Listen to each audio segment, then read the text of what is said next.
गांव में रमेश नाम का लड़का रहता था। उसे चित्र बनाने का बहुत ज्यादा शौक था। वो जमीन पर नुकीली पेंसिल से चित्र बनाता रहता था। उसके पास कागज और पेंसिल खरीदने के पैसे नहीं थे। वो हमेशा सोचता था कि अगर मेरे पास पेंसिल होती तो मैं कितने सुंदर चित्र बनाता। वो छड़ी से हमेशा चित्र बनाता रहता है।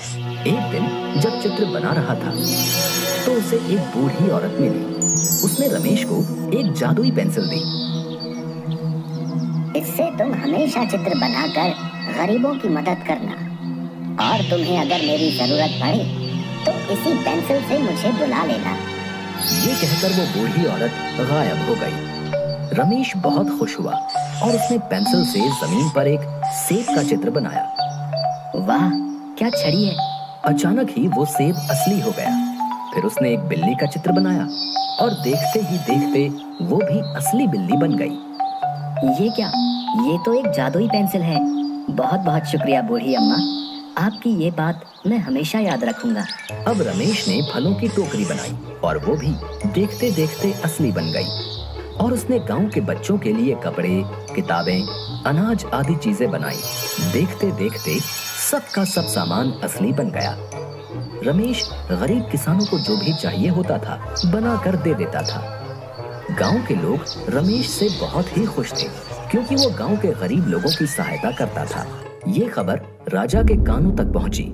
राजा ने रमेश को बुलाने का आदेश दिया और राजा ने रमेश से कहा, पहले तुम सोने से भरा एक घड़ा बना दो और ये पेंसिल मेरे हवाले कर दो। महाराज, आपके पास बहुत धन है। मैं केवल गरीबों के लिए चित्र बनाकर उनकी मदद करता हूँ। राजा को गुस्सा आ गया और राजा ने सैनिकों को आदेश देकर रमेश से पेंसिल ली और वो खुद से सोने से भरा घड़ा बनाने लगा। लेकिन वो सोने से भरा घड़ा प्रकट नहीं हुआ। राजा ने सेनापति को पेंसिल से चित्र बनाने को कहा, लेकिन उस चित्र से भी कोई भी वस्तु प्रकट नहीं हुई। ये सब देखकर राजा और अधिक क्रोधित हो गया।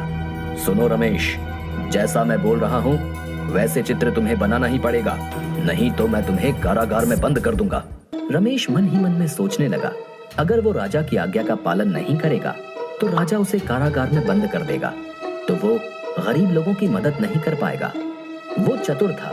उसने तुरंत पेंसिल उठाई और उस बूढ़ी औरत का चित्र बना दिया और वहां बूढ़ी औरत प्रकट हो गई। उस बूढ़ी औरत ने राजा को समझाया।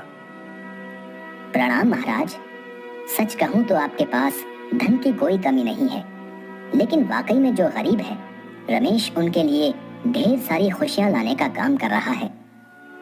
आपने उससे ये पेंसिल छीन ली, लेकिन ये आपकी इच्छा अनुसार कोई काम नहीं कर पाई और न ही किसी और के हाथों से उस चित्र में जान आएगी।